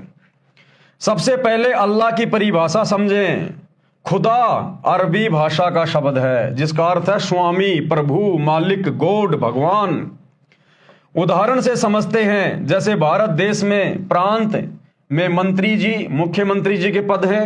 मंत्री जी केवल एक या अधिक विभाग या स्वामी प्रभु होता है। मुख्यमंत्री पूरे राज्य का प्रभु यानी मालिक होता है। अन्य राज अधिकारी भी होते हैं, जैसे पुलिस विभाग में डायरेक्टर जनरल डीजी होता है, जो पूरे प्रांत की पुलिस का प्रभु यानी मालिक होता है। उससे नीचे अन्य पद भी होते हैं, inspector general, IG, superintendent of police, SP, deputy superintendent of police, DSP, फिर थानेदार यानी एसएचओ तथा अन्य पुलिस मुलाजिम होते हैं। पूरे भारत देश का मालिक प्रभु स्वामी राष्ट्रपति जी हैं। दूसरे नंबर पर प्रधानमंत्री जी पूरे भारत के मालिक प्रभु हैं। इनके बाद अन्य विभागीय मंत्रीगण अपने अपने विभागों के प्रभु यानी मालिक होते हैं। परंतु प्रधानमंत्री जी सब मंत्रियों, मुख्यमंत्रियों से अधिक शक्तिमान यानी पावरफुल होते हैं। सूक्ष्म वेद में लिखा है कि जो कादिर अल्लाह का बताए हुआ संपूर्ण अध्यात्म ज्ञान है, उसमें कहा है कि कबीर जो जाकी सरना बसे ताको ताकी लाज, और जल सोही मछली चढ़े बह जाते गजराज। अर्थात जो व्यक्ति जिस प्रभु यानी साहब का मित्र है, वह साहब अपने स्तर का लाभ अपने मित्र को तुरंत सम्मान के साथ देता है, जो जन साधारण को नहीं मिल सकता। जैसे किसी का दोस्त थानेदार है, तो वह थाने में किसी के काम के लिए जाता है, तो उसका दोस्त दरोगा उसको सम्मान के साथ कुर्सी पर बैठाता है, चाय पिलाता है और अपने स्तर का काम तुरंत कर देता है। सामान्य जनता जन थाने में प्रवेश करते हुए भी डरता है, काम होना तो दूर की बात है। इसी प्रकार यदि किसी की दोस्ती पुलिस के डीजी से है, तो उसके लिए पूरे प्रांत में पुलिस के स्तर का कार्य तुरंत हो जाता है। जो कार्य एसपी डीएसपी थानेदार भी नहीं कर सकते, वह भी डीजी के मित्र का हो जाता है। इसी प्रकार प्रांत में मंत्री जी भी राहत दे सकता है, परंतु मुख्यमंत्री के समान लाभ नहीं दे सकता।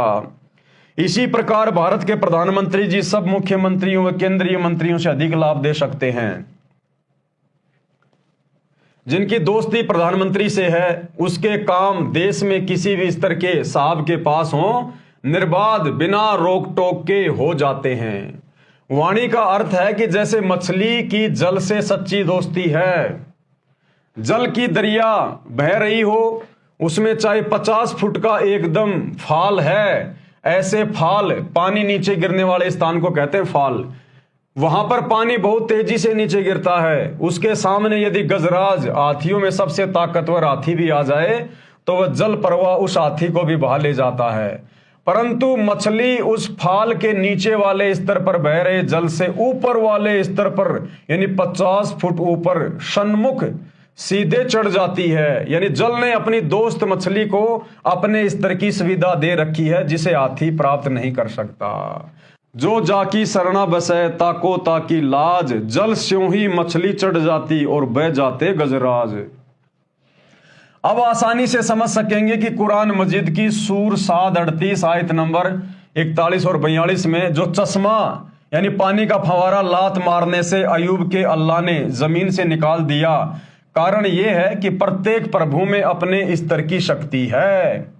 कुरान मजीद यानी कुरान शरीफ का ज्ञान देने वाला काल ब्रह्म, ये शैतान ज्योति निरंजन, इसकी सत्ता 21 ब्रह्मांडों पर है। उनमें से एक ब्रह्मांड के सब लोकों में जीव हैं। जिस ब्रह्मांड में हम हैं, इसका प्रभु भी ये काल ब्रह्म है। इसके स्तर की साधना करने से ये चमत्कार करता है।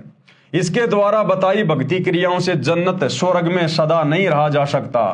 जन्म तथा मृत्यु का चक्र सदा बना रहेगा। कुत्ते गधे सूअर आदि पशुओं व पक्षियों जीव जंतुओं के शरीरों में कष्ट प्रत्येक जीव को उठाना पड़ता है।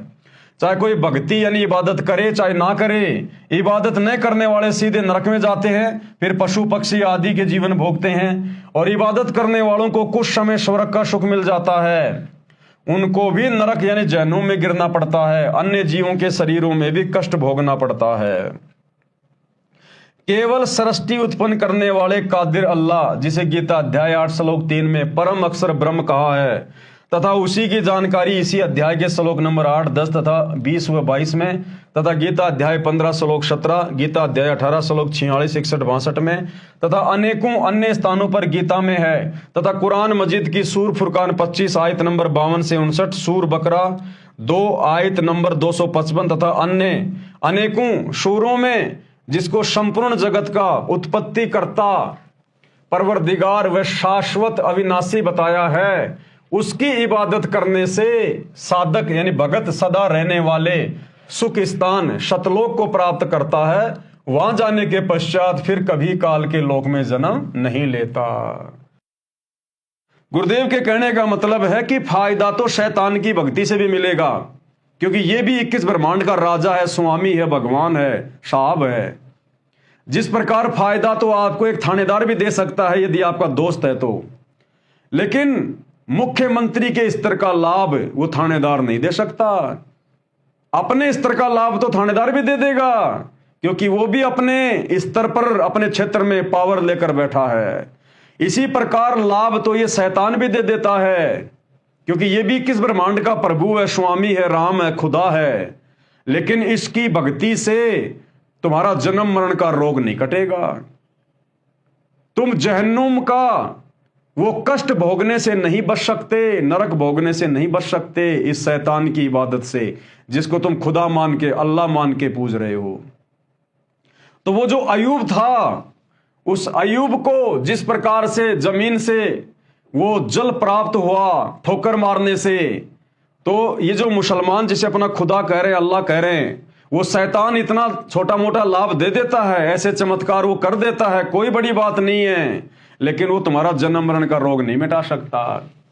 जिस खुदा का भगत अयूब था शैतान का, उसी का भगत भीम था। यानी द्वापर युग में जो 5 पांडव थे, जिनमें एक भाई का नाम था भीम, तो भीम भी काल की भक्ति करता था, शैतान की भक्ति करता था द्वापर युग में। तो कहते हैं मुसलमान धर्म में वो अयूब नाम का भगत जिस खुदा की इबादत करता था, शैतान की, उसको खुदा समझ के, उसी का भगत भीम था। और महाभारत ग्रंथ में प्रकरण है कि भीम अपनी माता तथा पत्नी द्रौपदी तथा अन्य चारों भाइयों के साथ हिमालय पर्वत पर गए। जल का अभाव था, सब प्यास से व्याकुल हो गए। भीम ने पैर को मोड़कर गोडा जमीन पर मारा, पत्थरों से मीठे जल का चश्मा बह चला, फवारा निकल गया। उस स्थान को भीम गोडा कहते हैं, जो भारत के उत्तराखंड राज्य में हरिद्वार के पास में है। तो गुरुदेव कह रहे ये तो कोई बड़ी बात नहीं है, ये छोटे मोटे चमत्कार करना ये तो शैतान के लिए कोई बड़ी बात नहीं है, लेकिन चमत्कार माध्यम से उसको खुदा मान लेना, अल्लाह अकबर मान लेना, ये हमारी नासमझी है। केवल ऐसे चमत्कार के होने से कादिर खुदा नहीं माना जा सकता। कादिर खुदा कबीर जी ने अपने भगत वीर देव सिंह बघेल काशी के नरेश के लिए जंगल में ऊंची सूखी पहाड़ी के ऊपर मीठे जल का तालाब बना दिया। 650 साल पहले जब कादिर खुदा अल्लाह कबीर दास नाम से काशी में प्रकट थे, और वीर देव सिंह बघेल जो काशी नरेश था, उन्होंने नाम दीक्षा ले ली थी कबीर जी से। और उसके बाद वो एक बार जंगल में शिकार करने गया, तो वहां पर इतनी भयंकर प्यास लगी जंगल में, कहीं कोई पानी नहीं मिला। अगर 10 मिनट पानी ना मिले तो सारे मर जाएं, इतनी भयंकर प्यास। तो कबीर परमात्मा भी उस दिन वीर देव सिंह बघेल के साथ में थे। तो परमात्मा ने फिर कहा कि भाई उस पहाड़ी के ऊपर जाकर देखो।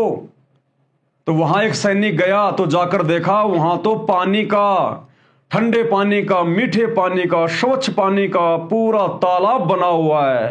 काजू किशमिश सेव संतरे मौसमी आम अंगूर के पेड़ों के बाग लगे हुए हैं, और सब ने जाकर छिपकर पानी पिया और पेट भरकर उन्होंने फल फ्रूट खाए। तो ये है समर्थ अल्लाह। अरे अयूब के लिए अगर उसने जमीन से पानी का फवारा निकाल दिया, कौन सा चमत्कार हो गया। कबीर परमात्मा ने तो वीर देव सिंह बघेल के लिए तालाब का तालाब बना दिया पहाड़ के ऊपर। उसके चारों ओर फलदार वृक्षों के बाग लगा दिए, क्योंकि राजा तथा उसके साथ सैकड़ों सैनिक शिकार के लिए जंगल में बहुत आगे तक चले गए थे। वे सब भूख तथा प्यास से मरने वाले थे, प्राण जाने को हो गए थे। उनके जीवन की रक्षा की। इस करिश्मे के साथ साथ पूर्ण मोक्ष भी कबीर अल्लाह ने अपने भगत को पूर्ण मोक्ष भी प्रदान करता है। भगत को सदा सर्वश्रेष्ठ जन्नत में रहने के लिए स्थान देता है सतलोक में। ये चमत्कार तो कबीर परमात्मा कादिर खुदा अल्लाह कबीर करता ही करता है। उसके साथ साथ कबीर परमात्मा अपने भगत को जहन्नुम में नहीं जाने देता, जो उसकी सच्ची इबादत करता है। उसे 84 लाख योनियों में पशु पक्षी नहीं बनने देता, और उसे ओरिजिनल जन्नत सतलोक में भी पूर्ण मोक्ष देता है। जो जितना प्रभु यानी खुदा है, वह अपनी इज्जत रखने के लिए अपने भगत को अपने स्तर का लाभ देता है। कबीर अल्लाह ताला की समर्थता की अधिक जानकारी के लिए अध्याय हजरत आदम से हजरत मोहम्मद तक में पढ़ें, ढेर सारे प्रमाण, वो आगे हम पढ़ेंगे इस वीडियो में।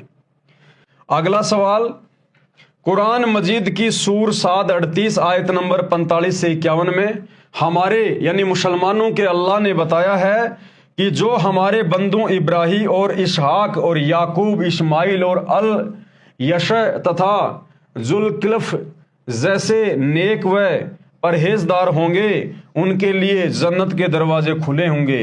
वे वहां पर तकिए लगाकर बैठेंगे। उनके खाने के लिए बहुत सारे मेवे व फल होंगे तथा पीने के लिए शराब होगी। अब बताओ, जन्नत में शराब और फिर कहते हैं जन्नत में सारे सुख है, वहां कोई दुख नहीं है। अरे जिस जन्नत में फ्री में शराब मिलती हो, तुम्हारा अल्लाह जिस जन्नत में तुम्हें फ्री में शराब पिलाता हो, फ्री में तुम्हारे सामने लड़कियां पेश करता हो, उस जगह कभी शांति हो सकती है? अरे जिस घर में, जिस गांव में कोई वेश्यावृत्ति का धंधा शुरू हो जाए, दारू का ठेका खुल जाए और लोगों को फ्री में खाने को मिले, वो गांव तो नरक बन जाता है, नरक। वहां तो बढ़वागिरी शुरू हो जाएगी, वेश्यावृत्ति शुरू हो जाएगी, तगड़ी नस्लें बिगड़ जाएंगी। और ये मुसलमान भाई कहते हैं हमारा अल्लाह जन्नत में जाने के बाद हमें फ्री में शराब पिलाएगा है, और फ्री में वहां पर हमारे लिए लड़कियां आएंगी, हम उम्र की लड़कियां आएंगी, और फिर कहते हैं वहां बहुत सुखी हैं। अब परमात्मा सदगुरु रामपाल जी बता रहे हैं क्या है वहां। खाने के लिए बहुत सारे मेवे तथा फल होंगे, तथा पीने के लिए शराब होगी, तथा उनके पास नीची निगाह रखने वाली शर्मीली हम उम्र की बीवियां यानी पत्नी होंगी, हम उम्र की। क्या इस जन्नत में भगत सदा सुख से नहीं रहेंगे? उत्तर दिया गुरुदेव भगवान ने, जहां पर शराब पीने को मिलती हो तो वहां कोई कैसे सुखी रह सकता है तथा कैसे सदा रह सकता है? आप जी इसी पुस्तक मुसलमान नहीं समझे ज्ञान कुरान में पेज नंबर 62 पर पढ़ें, पहले वीडियो बन चुका है। सर्वनाश के लिए शराब पीना पर्याप्त है। और उसके बाद गुरुदेव एक कथा सुना रहे हैं पुराणों से कि मुसलमान भाई बहन जो कह रहे हैं ना कि जब हम जन्नत में जाएंगे, जब कयामत के बाद हमें कब्रों से निकालकर जन्नत में भेजा जाएगा, तो वह हमारा अल्लाह हमें पीने के लिए फ्री में शराब देगा, हम उम्र की बीवियां देगा। तो परमात्मा कथा सुना रहे हैं कि नालायकों, एक तरफ तो तुम उसको जन्नत कह रहे हो और फिर कह रहे हो वहां फ्री में शराब मिलेगी। तो जहां शराब बिकती हो, जहां शराब पी जाती हो, वो जगह कभी भी खुशी नहीं दे सकती, वहां इंसान कभी भी सुखी नहीं रह सकता। एक घर में अगर कोई एक शराबी हो पूरे घर को बर्बाद कर देता है, एक गांव में अगर एक शराबी हो पूरे गांव की नींद हराम कर देता है। तो ऐसी जन्नत में सुख कहां, शांति कहां, जहां पर शराब फ्री में मिलती हो। पुराणों में कथा है स्वर्ग यानी जन्नत में हिंदू भाई कहते हैं स्वर्ग और मुसलमान उसको कहते हैं जन्नत।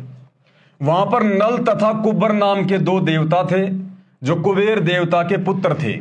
अब ये देवताओं का चरित्र बताया जा रहा है, उनके बेटा बेटियों के चरित्र, उनके संतानों का चरित्र। जिस स्वर्ग में जाने के लिए, जन्नत में जाने के लिए लोग साधना कर रहे हैं, इतना प्रयास कर रहे हैं, वो कितना घटिया स्थान है।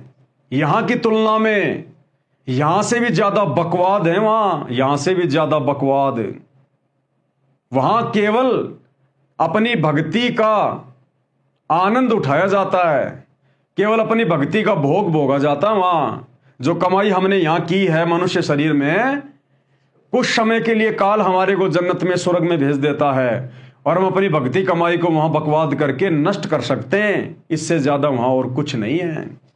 तो देवताओं का चरित्र बता रहे हैं परमात्मा, उनके संतानों का चरित्र। स्वर्ग यानी जन्नत में नल तथा कुब्बर नाम के दो देवता थे जो कुबेर देवता के पुत्र थे। एक दिन दोनों ने शराब पी ली और एक दरिया के किनारे नंगे होकर उत्पात करने लगे। शराब के नशे में वो दोनों कुबेर देवता के बेटे, दोनों भाई, और नंगे होकर कपड़े निकाल दिए और नंगे होकर वहां पर अश्लील हरकतें करने लगे, उत्पात मचाने लगे। पास में ही एक दरिया थी, वहां पर अन्य देवताओं की बहन बेटियां, उनकी औरतें नहा रही थी और उनकी तरफ अश्लील इशारे कर रहे थे शराब के नशे में। उस दरिया में, उसी स्थान पर देवताओं यानी फरिश्तों की पत्नियां, बेटियां स्नान कर रही थी, जो शर्म के मारे मुंह फेर कर दरिया के जल में गहरे पानी में खड़ी थी। ऋषि नारद जी वहां से गुजर रहे थे। नल तथा कुब्बर ने ऋषि नारद जी की भी शर्म नहीं की, उसी प्रकार औरतों की ओर अभद्र संकेत करते रहे। ऋषि जी ने उनको समझाया, परंतु शराब जो सिर में चढ़ी थी नहीं माने। तो नारद ऋषि जी ने शराब दे दिया कि तुम स्वर्ग यानी जन्नत में रहने योग्य नहीं हो। पृथ्वी के ऊपर जड़ जूनी में पेड़ों के रूप में उत्पन्न हो, दोनों की मृत्यु स्वर्ग में हो गई। दोनों पृथ्वी के ऊपर अर्जुन तथा जुमला के वृक्ष कालिदय नामक झील के किनारे हो गए। तो भैया जिस जन्नत में, जिस स्वर्ग में फ्री में शराब बढ़ती हो, वहां फिर ये होता है अश्लीलता, नग्नता, फूहड़ता, बढ़वागिरी। और फिर कहते हो हम जन्नत में जाएंगे। अरे फिर तो दारू का ठेका, ये जो बियर बार खोल रखे लोगों ने, ये फिर वो जन्नत ही तो है, और क्या है? अरे जन्नत में यही तो है। यहां जैसे बियर बार में जाओ, वहां पर शराब पियो, जो मर्जी करो, आप लड़कियों का डांस देखो, वही ऊपर हो रहा है।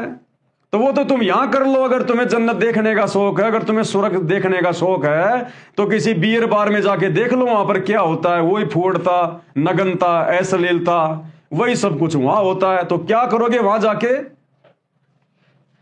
जहां शराब पीने को मिलती है और जो अल्लाह शराब का लोभ देकर अपनी इबादत में लगाता है, वह कादिर अल्लाह नहीं है, वह काल ज्योति निरंजन है, शैतान है, जो इस प्रकार का लोभ लालच देकर तुम्हारे कर्म फुड़वाता है। शतलोक के अतिरिक्त किसी भी लोक की जन्नत यानी स्वर्ग तथा महास्वर्ग यानी ब्रह्मलोक बड़ी जन्नत में कोई व्यक्ति सदा नहीं रह सकता। कबीर परमात्मा अल्लाह कबीर की ओरिजिनल जन्नत शतलोक के अलावा कोई भी प्राणी सदा सदा के लिए इस काल ब्रह्मांड के लोक में ना तो महास्वर्ग में रह सकता, ना स्वर्ग में रह सकता। केवल कुछ समय के लिए जाओगे, यदि तुम्हारे थोड़े बहुत अच्छे पुण्य कर्म हैं तो उसके बाद तुम्हें जहन्नुम में, नरक में पटका जाएगा, फिर 84 लाख योनियों में। यह 100% सत्य है। विशेष कुरान मजीद की उपरोक्त सूर 7:38 की आयत नंबर 45 से 51 में यह भी लिखा है कि जन्नत यानी बहिश्त में जाने वालों को हम उम्र अपनी आयु के समान आयु वाली बीवियां, पत्नियां मिलेंगी, जो नीची निगाहों वाली यानी बड़ी शर्मीली होंगी। इस काल ज्योति निरंजन अल्लाह, कुरान का ज्ञान देने वाले अल्लाह ने कहा कि जैसा मुसलमान भाई मानते हैं कि सब कयामत तक मरते रहेंगे, उनको कब्रों में, जमीन में दफनाते दबाते रहेंगे, जब कयामत यानी प्रलय आएगी सब जिंदा किए जाएंगे यानी जीवित किए जाएंगे। जो मुसलमान आज्ञाकारी अल्लाह के आदेश अनुसार चलने वाले हैं उनको जन्नत में, तथा जो काफिर यानी अवज्ञाकारी बदी करने वाले हैं उनको जहन्नुम यानी नरक में रखा जाएगा। अब विचार करो गुरुदेव भगवान क्या कहना चाह रहे हैं मुसलमान धर्म के भाई बहनों से। कोई तो 2 वर्ष का मर जाता है, कोई 10 वर्ष का, कोई जवान, कोई वृद्ध, कोई 80-85 वर्ष का मरता है। अब तुम मुसलमानों के अनुसार और तुम इस आयत का हवाला दे रहे हो कि भाई जब हम जन्नत में जाएंगे तो वहां पर हमारे को हम उम्र की बीवियां मिलेंगी। हम उम्र की, हम उम्र यानी जो मुसलमान जिस उम्र में कब्र में दबाया जाता है उसी उम्र की बीवियां उसको मिलेंगी। तो मान लीजिए कोई लड़का 2 साल का होके मर गया और कब्र में दबा दिया गया, तो जब वो वहां जाएगा तो उसको तो 2 साल की बीवी मिलेगी, क्योंकि वो तो 2 साल का उस कब्र में दबाया गया ना। तो 2 साल की बीवी का क्या सुख भोगेगा तू? और कोई मुसलमान 60 साल का होके मरता है, कोई 80 साल का होके मरता है, तो वहां तो हम उम्र की बीवियां मिलेंगी ना।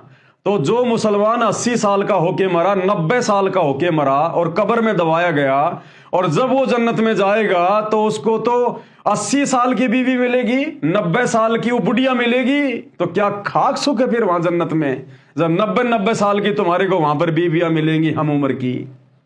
तो भाई ये तुम्हारा मनमाना आचरण है, तुम्हारी बुद्धि के दरवाजे बंद हैं। सतगुरु रामपाल जी भगवान ये अल्लाह अकबर आकर ये बंद दरवाजे अपना तत्व ज्ञान देकर खोल रहा है। भाई समझने का प्रयास करो, मूर्खता में मत जियो। कोई तो 2 वर्ष का मर जाता है, कोई 10 वर्ष का, कोई जवान, कोई वृद्ध 80-85 वर्ष का मरता है। उनकी हम उम्र बीवियां भी उसी आयु की मिलेंगी। 60 वर्ष के पुरुष की 60 वर्ष की बीवी होगी, 70 वर्ष के पुरुष की 70 वर्ष की बीवी होगी। ऐसे ही अन्य आयु वालों की दशा होगी। वे चाहे नीची निगाह वाली हो चाहे ऊंची निगाह वाली हो, उनको जन्नत में क्या खाक सुख मिलेगा। ये काल ज्योति निरंजन का जाल है, ये शैतान का जाल है जो तुम्हारे को भ्रमित कर रखा है मुसलमान भाई बहनों को। इसके द्वारा भ्रमित ज्ञान दिया जाता है ताकि सब मानव पाप करके यहीं जन्मते मरते रहें, नरक स्वर्ग व अन्य पशु पक्षियों के शरीरों में भटकते रहें। अगला सवाल, ये कैसे माना जाए कि कुरान मजीद का ज्ञान देने वाला काल ज्योति निरंजन है? तो गुरुदेव भगवान ने उत्तर दिया, प्रमाण पवित्र पुस्तक कुरान मजीद में ही पर्याप्त है। आप जी को यह तो ज्ञान है कि हजरत आदम से लेकर हजरत मोहम्मद तक का खुदा एक ही है, यानी शैतान जिसने हजरत मूसा के ऊपर तौरात पुस्तक को उतारा, हजरत दाऊद के ऊपर जबूर को उतारा, हजरत ईसा के ऊपर इंजिल को उतारा और हजरत मोहम्मद जी पर कुरान शरीफ को उतारा। हजरत मूसा जी को भी पवित्र पुस्तक तौरात उसी ने प्रदान की यानी नाजिल की थी। कुरान मजीद सूर अल कसम 28 आयत नंबर 29 और 32 में तथा सूर ताहा 20 आयत नंबर 9 से 23 में लिखा है कि हजरत मूसा ने तुर यानी कातुर पर्वत के ऊपर आग जलती यानी ज्योति देखी।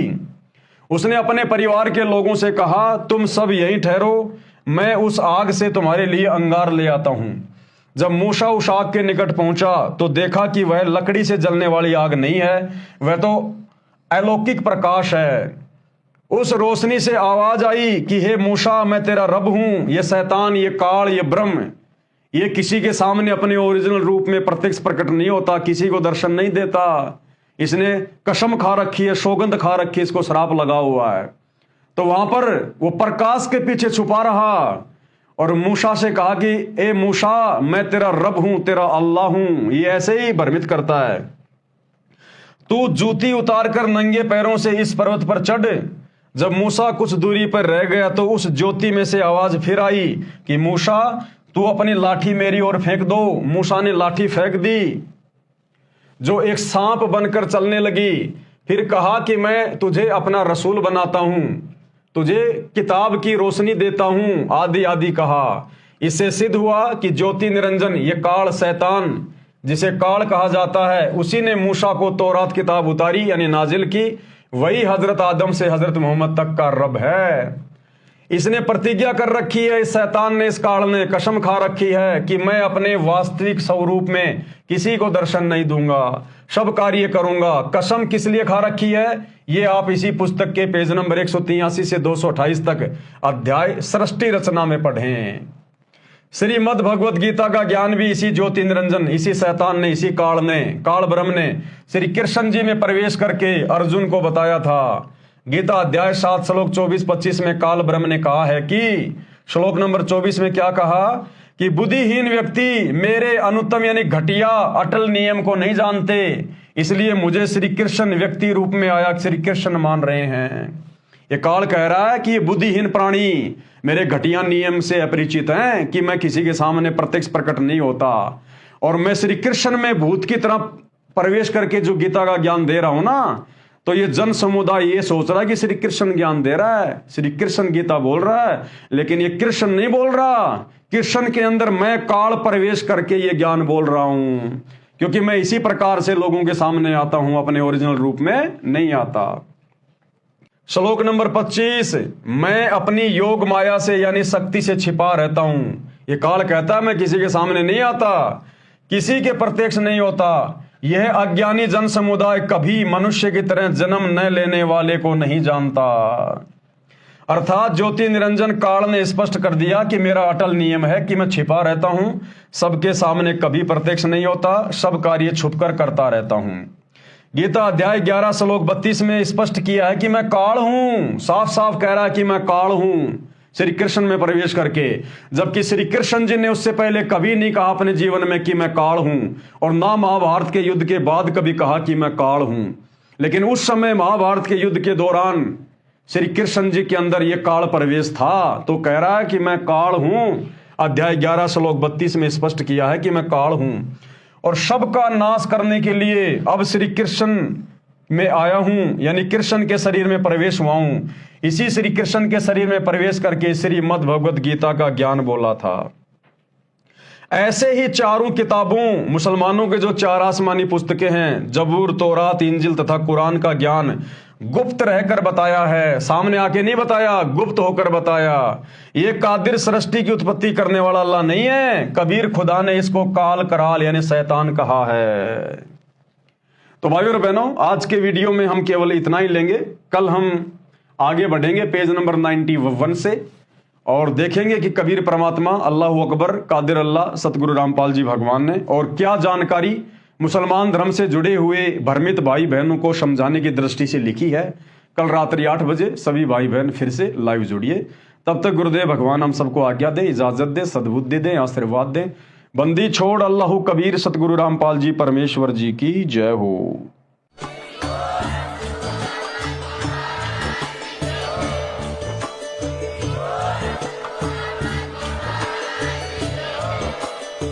भाई जो गुरु बचन पे डट गए, कट गए फंद 84 के, कट गए फंद 84 के, कट गए फंद 84 के।